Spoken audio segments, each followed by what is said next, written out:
नमस्कार, स्वागत है आप सभी का फिर से हमारे नए वीडियो में।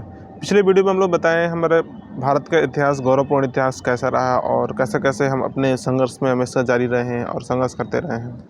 आज हम लोग बताएंगे हमारी अवनति का कारण क्या है, नीचे गिरने का कारण क्या था।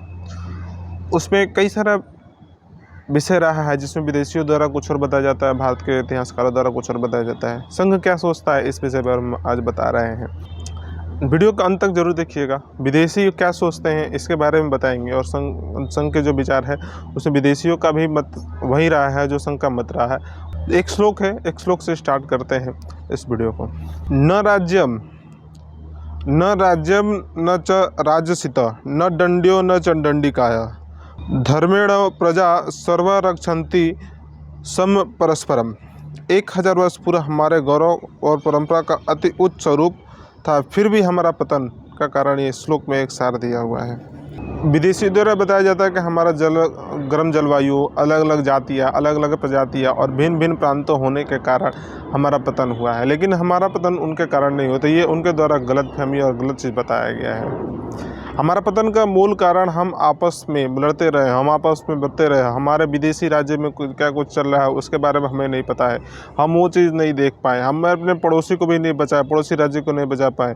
हमारे भारत में एकता है, हम एक राष्ट्र है, हम एक तरफ है, उस तरफ में बंद हो गया। हम व्यक्तिगत स्वार्थ को, जैसे मान सिंह देख सकते हैं, पृथ्वीराज चौहान और जयचंद और मान सिंह को देख सकते हैं। हमने अपने व्यक्तिगत स्वार्थ को छोड़ करके राष्ट्र के तरफ में नहीं बढ़ा, राष्ट्र धर्म की तरफ में नहीं बढ़ा, राष्ट्र धर्म को भूल गए। ये हमारा मूल कारण है। हमारा एक राष्ट्र है, भारत एक राष्ट्र है, ऐसा सोचना हम भूल गए। पृथ्वीराज चौहान द्वारा 16 बार सद्गुण गुण थे हम लोग के कि हम अपने हथियार जिसके पास थे उनको नहीं मारेंगे, उनको नहीं पीटेंगे या उनको कत्ल नहीं करें। मोहम्मद गोरी को 16 बार छोड़ने के बाद में फिर 17वीं बार वो उनको हराया था। यह हमारा मूल कारण है। हम अपने गुण सद्गुण को ही हम लोग निर्गुण की तरफ बढ़ गए और मोहम्मद गोरी हम पर आक्रमण किया था। पृथ्वीराज चौहान उस चीज़ को नहीं रोक पाए। अंत में हमारे जयचंद जैसे कुछ गद्दारों के कारण हम फिर से हार गए। ब्रह्म सत्य और जगत मिथ्या, ऐसा हमारा मन में परंपरा हो गई। हम अपने विचारों पर भी अलग अलग मत देने लगे, अलग अलग विचार होने लगे। ब्राह्मणिज्म या फिर अलग अलग सेक्ट्स को लेकर के सभी अलग अलग अपने अपने मत देने लगे। यह हमारा मूल कारण था। हमारी रूढ़ी सोच, जैसे हम अपने जो धर्मांतरण हो गए या फिर कोई और धर्म में परिवर्तित हो गए, फिर वापस हम उनको वापस नहीं बुला पाए। यहाँ तक कि अगर कोई किसी को टच कर गया, किसी के यहाँ खाना खा लिया, किसी के यहाँ कुछ कर लिया, तो वो हमारे घर वापस नहीं आएगा, उस धर्म परिवर्तन करना पड़ता था। ऐसी सोच के कारण हमने अपने पराजय को देखा है। भारत में जितने भी कन्वर्सन हुए हैं, ज़्यादातर कन्वर्सन इस छोटी उन लोगों को गलतियों के कारण हुआ है और हम उसको वापस नहीं ला पाए। अपने पूजा पाठ के पद्धति के थ्रू वापस अपने पद्धति में नहीं ला पाए। यह हमारा मूल कारण रहा है। विदेशी द्वारा कई बार आक्रमण किया गया तो हम भी बाहर की तरफ नहीं जाएंगे, नहीं दूसरे देश में समुद्र पार नहीं करेंगे और समुद्र पार करके व्यापार नहीं करेंगे, ऐसा मन में सोच आने लगा। बाहर जाने से कई तरह की चीज़ें होती है। अंग्रेज़ों का समय में भी यह हुआ था कि विदेश में नहीं जाना चाहिए या फिर समुद्र के साथ समुद्र पार नहीं जाना है। ऐसा रूढ़िवादी सोच होने के कारण हम अपने पतन की तरफ में बढ़े और विदेशी आए और लूट के लेकर के चले गए। जितने बार आते थे, पुर्तगाली आए, मोपला आए, जितने भी मेपला, केरल में मेपला जो थे वो भी मुस्लिम थे, वो आए भारत में लूट करके ले जाए, व्यापार के माध्यम से या किसी चीज़ को लेकर के चले जाते थे। अंग्रेज भी विदेश से ही आए थे, तो हम उनके पार नहीं जाएंगे, हम अपने व्यापार को नहीं बढ़ाएंगे, हम अपने कार्य क्षेत्र को नहीं बढ़ाएंगे और इसी देश में ही रहेंगे। ऐसा सोच होने लगी, छोटी सोच होने लगी, जिसके कारण हमारा पतन हुआ। कई बार ऐसा भी होता था कि कुएं में गाय का मांस और रोटी फेंक दिया गया है, ऐसा भ्रम फैला करके उस कुएं को यूज़ नहीं करेंगे और उस कुएं के आसपास नहीं रहेंगे। गाय के आ रही है युद्ध में, गाय सामने रख देते थे वो लोग विदेशी लोग और उसका मिसयूज करते थे और भारत के लोग उसके सामने हथियार नहीं उठाते थे, युद्ध नहीं करते थे। यह हमारा मूल कारण रहा है। हमारा कारण गर्म जलवायु और विभिन्न जातियाँ नहीं है। अपनी गौरवपूर्ण इतिहास को भूल गए। हम पहले बताया, जैसे सिंह सावक यानी सिंह के बच्चे जब मेमने के साथ रहता है तो भूल जाता है अपने गौरवपूर्ण इतिहास, अपने गौरवपूर्ण बातें। तो उनको याद दिलाने के लिए, जैसे हनुमान जी को जामवंत ने याद दिलाया था, तब जा कर के अपने ताकत को पहचाने थे। तो हम अपनी ताकत को भी उस समय भूल गए थे हनुमान जी की तरह और शेर के शावक की तरह।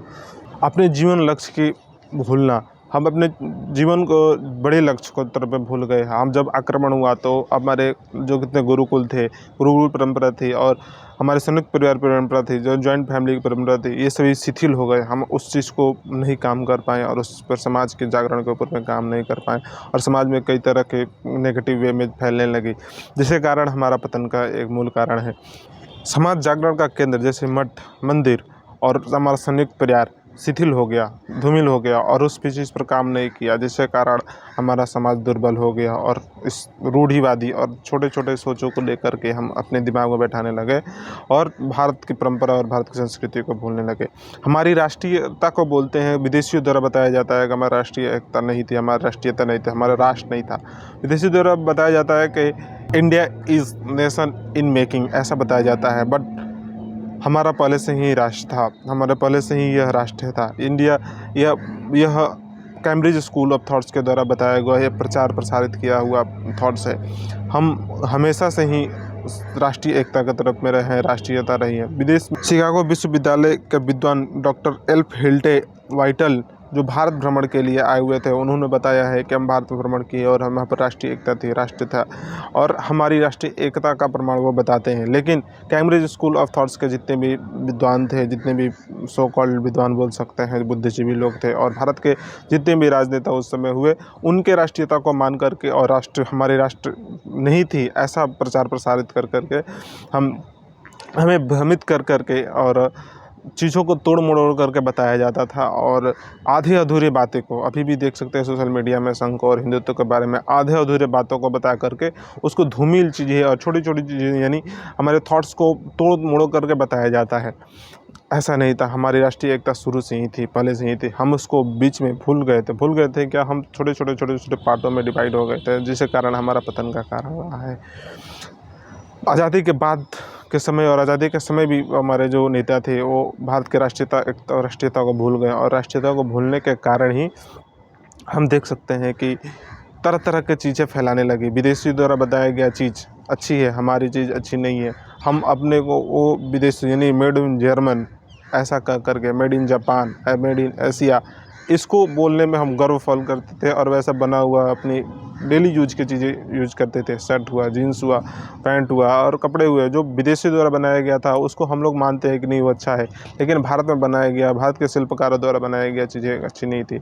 साड़ी जो विश्व में सबसे पहले प्रसिद्ध साड़ी, जो भारत की सबसे अच्छी साड़ी, अच्छी क्वालिटी की साड़ी, और कहा जाता था कि एक बाँस की जो खोखा होता है उसमें भर करके अगर किसी साड़ी को, इतनी पतली होती थी, इतनी महीन होती थी कि अगर उस बाँस के खोखे में भर करके अगर साड़ी को रखा जाएगा तो उस साड़ी को निकाल करके इतना बड़ा होता था कि एक हाथी के साथ पूरे बच्चे को भी ढक दिया जाता था, इतने महीन साड़ी होती थी। एक बार एक राजा अपनी राजकुमारी को उस साड़ी पहनने के लिए एक अच्छे कलाकार से बोले कि अच्छी एकदम महीन साड़ी, सबसे पतली साड़ी, अच्छी साड़ी बनाओ। तो उस अपनी राजकुमारी को जब पहना है तो वो पूरी तरह से पतली और नग्न जैसी दिख रही थी, लेकिन वो साड़ी पहनी हुई थी इतनी पतली, इतनी पतली, इतनी महीन, इतनी बारीक क्वालिटी की साड़ी और इतनी बारीकी चीज़ें भारत में बनती है। अभी भी कॉटन के क्षेत्र में भारत का सबसे ऊपर रहा है और अभी भी भारत के द्वारा बनाया गया कॉटन, भारत के द्वारा कॉटन के कपड़े विदेशों में जाते हैं और टैग मार करके भारत में आते हैं और भारत में बिकते हैं और हम उसको अच्छा मानते हैं। भारत में बना हुआ यानी भारत का टैग मारा हुआ चीज़ पर गौरव महसूस नहीं करते हैं। इसलिए अभी के जो सरकार है, प्रधानमंत्री नरेंद्र मोदी है, वो प्रचार प्रसार करते हैं कि made in India, made in India, made in India. हमें अपने आप पर गर्व करना चाहिए, हमें गौरवान्वित होना चाहिए कि हाँ हम हैं, हमारा गौरवपूर्ण इतिहास रहा है, हम गौरव रहे हैं, हम अच्छी क्वालिटी की चीज़ें बनाते हैं, ऐसा हम पर विश्वास होना चाहिए। आज भी पूरी दुनिया में भी हम अपने सॉफ्टवेयर, अपने मानसिक, अपने मेंटल को, अपनी बुद्धि को दुनिया में दे रहे हैं, लेकिन हम अपने लिए यूज़ नहीं कर पा रहे हैं। इस चीज़ पर हमें गर्व होना चाहिए। तो इस भारत की भूमि पर रहने वाले सभी संसेवक और सभी हिंदुओं से यह आग्रह है कि हम अपने आप पर गर्व करना चाहिए। यह हमारा अवनति के कारण है और जब तक हम अपने आप पर गर्व नहीं करेंगे तब तक हमारा पतन होता रहेगा। फिर विदेशी कोई आएंगे और हमारे पतन की तरफ लेकर जाएंगे। अभी हमें 2 पुस्तक बन चुकी है, श्री गुरु जी जीवन प्रसंग, पत्र स्वरूप श्री गुरु जी। श्री गुरु जी जीवन प्रसंग हमारे जो सब्सक्राइबर के लिए है और पत्र स्वरूप श्री गुरु जी मेन मेंबरशिप के लिए है, जो जीवन में अपने पत्र लिखे हैं। गुरु जी अपने जीवन में जितने सारे पत्र लिखे हैं वो उसका कलेक्शन है। एक पुस्तक, बहुत पुरानी पुस्तक है जो अब पब्लिश नहीं होती है, अब नहीं आती है। मैं उसका ई बुक बना चुका हूँ। आपको अगर चाहिए तो हमारे टेलीग्राम चैनल पर @ एक संसेवक चैनल पर आप मेरे को मैसेज कीजिएगा। आपको कुछ सहयोग राशि रहेगी, उस सहयोग राशि को ऐसा करते हैं, आप उस सहयोग राशि को देंगे और उस पुस्तक को ले लेंगे और उस चीज़ को देखेंगे पढ़ेंगे। मेरा मकसद ये नहीं है कि केवल शुल्क ले लेना या सहयोग राशि ले लेना। मेरा मकसद ये है कि अगर आपको शुल्क देकर के लेंगे, संशोधकों का यह विचार होता है कि हम अपने काम को अपने पैसे से, अपने चीज़ों से करेंगे। जैसे हम अभी अपनी चीज़ें, अपनी आपके समक्ष जितनी चीज़ दे रहे हैं अपने से देते हैं, किसी के द्वारा लिया हुआ, किसी द्वारा किसी हेल्प ले करके नहीं करते हैं। हम अपने आपका इसीलिए सहयोग मांग रहे हैं कि जितने सारे काम कर रहे हैं उस सहयोग में आपका भी कुछ योगदान रहे और आप उस सहयोग के कारण आप उस पुस्तक को पढ़ेंगे, ये मेरा विश्वास है। तो आप मैसेज कीजिएगा एक संशोधक चैनल पे। मिलते हैं फिर से अगली वीडियो में, और चैनल को सब्सक्राइब कीजिए, शेयर कीजिए अपने संशोधक ग्रुप में और अलग अलग जगह फैला दीजिए अभी।